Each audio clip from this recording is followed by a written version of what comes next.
Well, the winds were whipping here in central Michigan.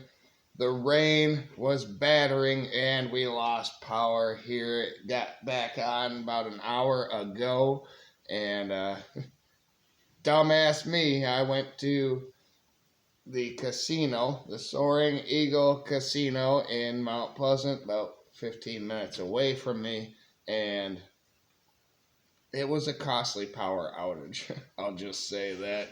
Dumbass me, I put some money into slot machines, was up $30, and then, by the time I had all the beers that I drank and the tips and lost money. But the reason I went there was because I needed to watch Michigan basketball and some of the NFL games that happened tonight. Minnesota won, so Detroit will have to beat Minnesota next week. Detroit still has to catch up to Minnesota and beat San Francisco at San Francisco on Monday night, which is now tonight. So, and I got to work tomorrow too. So this sports report is a little bit late, but we talk about every sport in Michigan, all the professional sports here, and then Michigan and Michigan State collegiate athletics, the top four main ones. I just watched Michigan women's basketball lose to number 4 USC at USC by a lot.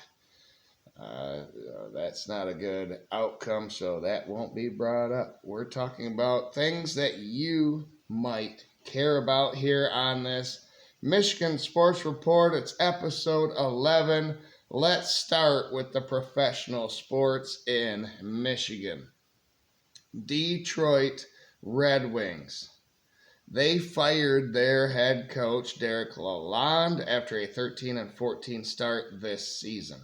Todd McClellan was immediately hired to a long-term contract mid-season. And I've seen people ask how often this happens in the NHL, and it's happened a few times. But, hey, you got to deal what Steve Yzerman said is you have to deal with what the cards you are dealt. You have to play those cards. In Detroit, apparently, he wants to keep the core together. They have to get much better, but there is a lot of work to do here for the Detroit Red Wings. So Todd McClellan was hired in for a long-term contract, 598 wins to 412 losses as a head coach. He was at Detroit for their last Stanley Cup with Mike Babcock back in the day. From what I hear, he is a guy that gets players to play. And that's exactly what Detroit needs. I love that aspect of the hire. So something needed to happen after Lalonde missed the playoff for Detroit last year by one freaking point. Lalonde was 89, 86, and 24 at Detroit as a first-time head coach. So not terrible. I don't understand the fire, but like I said, something needed to happen. After the change, though, Detroit went 1-1. Wow, 500. With a loss to the Leafs, 5-2, and then they won versus the Capitals, 4-2 last night. So, just a little bit ago. The Detroit Pistons. All right, let's move on to them. They're 4-18 now. They went 2-1 this week, but Denver ruined a perfect week for and exposed Detroit in a beatdown. Detroit beat the Lakers 117-14 on Monday. Cade Cunningham had 20 points, 10 assists, but 5 turnovers. Tim Hardaway Jr., holy shit, I remember him from Michigan. finally stepped up for this team with 15 points.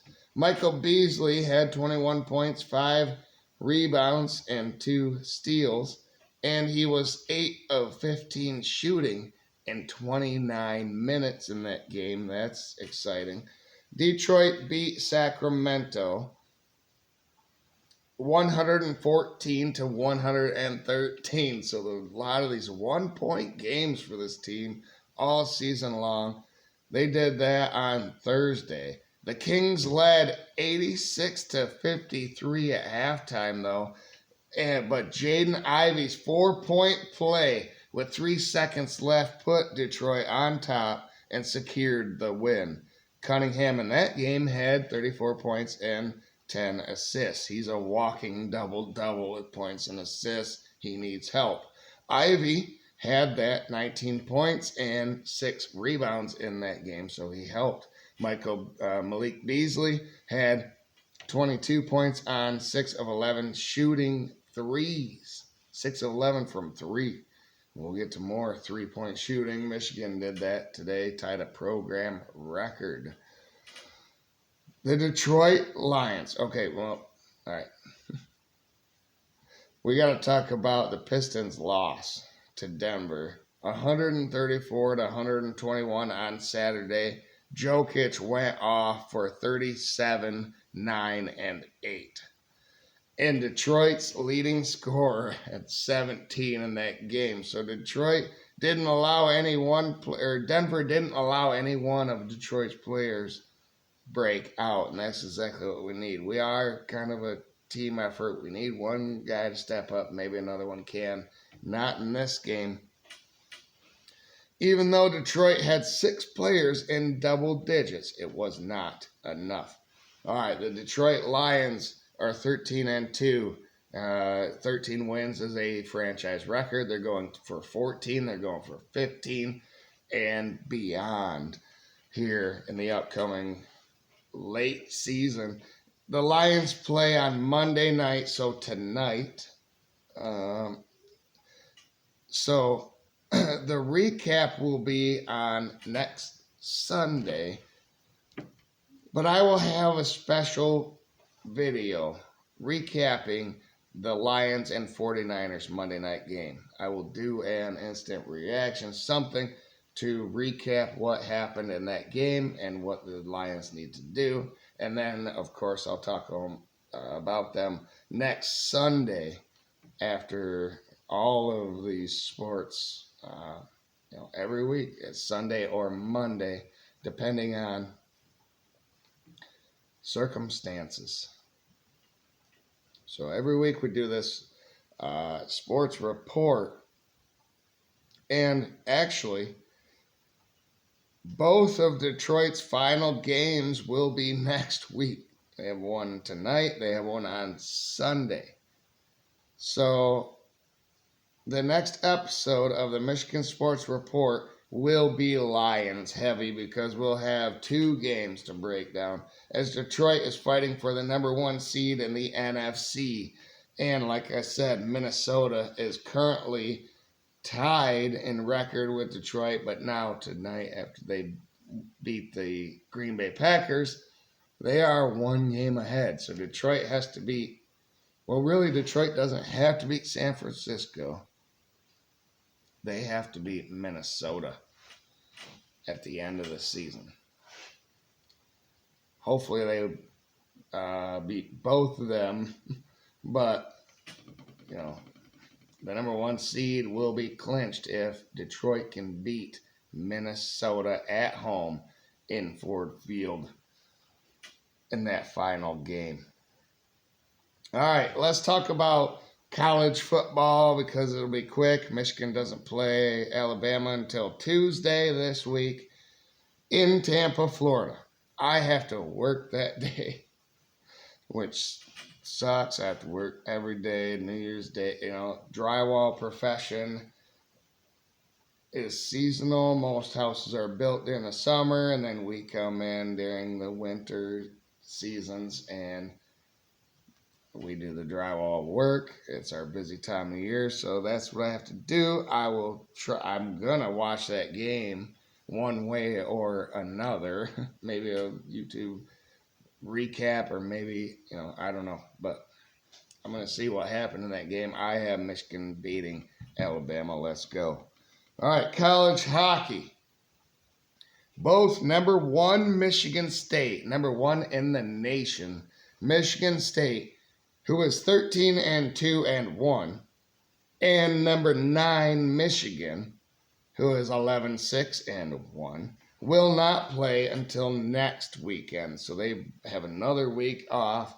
Michigan State has the Great Lakes Invitational coming up next weekend, and Michigan has the Wrigley Field in Illinois, Chicago, Illinois tournament. As far as, there's a lot of Big Ten teams in there. I don't think it's a tournament. I think it's just a one-off. But Michigan will play number 14, Ohio State, in Chicago. And then they will play Ohio State in Ann Arbor. So, yes, it's not a tournament there. Might not be for either team. The college hockey, I love it, and it disappoints me that it's not on the Big Ten Network more, because it needs to be. All right, college basketball. Number 18, Michigan State had the week off in that as well. They are still 10-2. Michigan just played 9-3 Western Kentucky last night. A few minutes ago, and won 112-64. If it wasn't for another ridiculous amount of turnovers, 17 of them in this game, they could have won by 140. They could have scored 140 points in this game. Just being honest. Trey Donaldson early, I love him, but God, he's sloppy with the ball a lot, isn't he? And just silly turnovers on takes. What are you doing? What is if they stop you, you have to have a second plan when you're driving the lane. And sometimes I don't think he has that in his mind.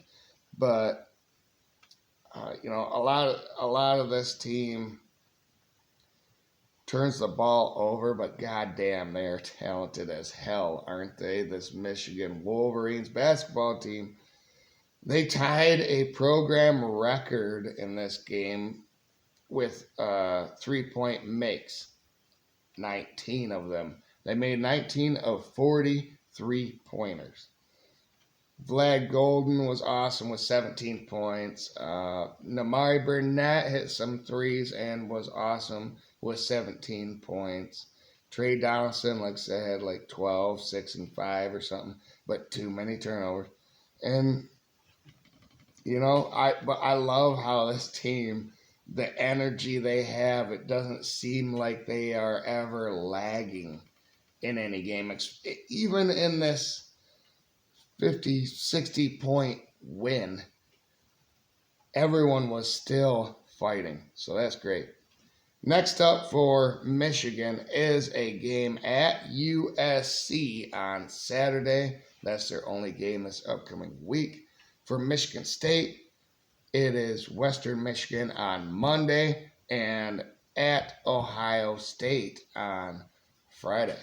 So we'll be checking them out here at the Dependent Fanatic channel, and I will stay tuned.